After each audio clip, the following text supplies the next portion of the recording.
துணிச்சலான சிறிய ஆமை. ஒரு காலத்தில் உயரமான மரங்களால் சூழப்பட்ட ஒரு சிறிய மின்னும் குளத்தில் டோபி என்ற ஒரு சிறிய ஆமை வசித்து வந்தது. டோபி ஒரு கூச்ச சுபாவமுள்ள ஆமை. அவனது நண்பர்கள் தண்ணீரில் தெறித்து விளையாடுவதை விரும்பினாலும் அவன் தனக்கு பிடித்த லில்லி இலைத் தோட்டத்தின் கீழ் பாதுகாப்பாக இருக்க விரும்பினான். ஒரு வெயில் காலையில் டோபி தனது நண்பன் தவளையிடமிருந்து உரத்த சத்தத்தைக் கேட்டான். டோபி, சீக்கிரம் வா! காற்று குட்டி வாத்துக்குட்டியை குளத்தின் மறுபக்கத்திற்கு அடித்துச் சென்று விட்டது. வாத்து நீந்துவதற்கு மிகவும் பயந்துவிட்டது.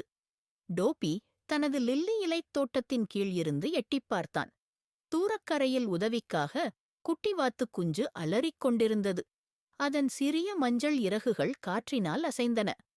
ஓ இல்லை, டோபி முணுமுணுத்தான். என் லில்லி இலைத் தோட்டத்திலிருந்து வெகு தூரம் செல்ல நான் பயப்படுகிறேன். தவளை சொல்ல அருகில் குதித்தது. ஆனால் நீ எங்களுக்குத் தெரிந்த சிறந்த நீச்சல் வீரர், டோபி. உன்னால் அதைச் செய்ய முடியும். டோபி ஒரு கணம் யோசித்தான். என்னால் முடியாவிட்டால் என்ன செய்வது? தவளை சிரித்தது. நீ முயற்சி செய்யாவிட்டால் உனக்கு ஒருபோதும் தெரியாது. ஆழ்ந்த மூச்சோடு டோபி தண்ணீரில் விழுந்தான். முன்பு இருந்ததை விட அதிக தூரம் துடுப்பு போடும்போது அவன் இதயம் துடித்தது. தண்ணீர் ஆழமாக இருந்தது. தூரம் முடிவற்றதாகத் தோன்றியது. ஆனால் டோபி தவளையின் வார்த்தைகளை நினைவில் வைத்தான்.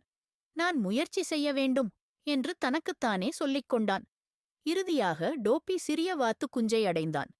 என் ஓட்டில் ஏறு என்று மெதுவாகச் சொன்னான். நான் உன்னைத் திரும்ப அழைத்துச் செல்வேன். சிறிய வாத்துக் குஞ்சு குதித்தது.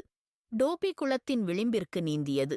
அதன் சிறிய கால்கள் எப்போதும் இல்லாத அளவுக்கு கடினமாக உழைத்தன. அவை பாதுகாப்பான இடத்தை அடைந்ததும் அனைத்து விலங்குகளும் டோபியை ஆரவாரம் செய்தன. நீ மிகவும் தைரியமாக இருந்தாய். தவளை கத்தியது. டோபி வெட்கப்பட்டு, நீ பயந்தாலும் கூட முயற்சி செய்வதைக் குறிக்கிறது என்று நினைக்கிறேன். அன்று முதல் டோபி அல்லி மலர்படுக்கையின் கீழ்கூச்ச சுபாவமுள்ள ஆமை மட்டுமல்ல, குளத்தின் ஹீரோ. எப்போதும் தன் நண்பர்களுக்கு உதவ தயாராக இருந்தான். கதையின் நீதி: தைரியம் என்பது பயப்படாமல் இருப்பது பற்றியது அல்ல, அது சரியானதைச் செய்வது பற்றியது. நீங்கள் பயப்படும்போது கூட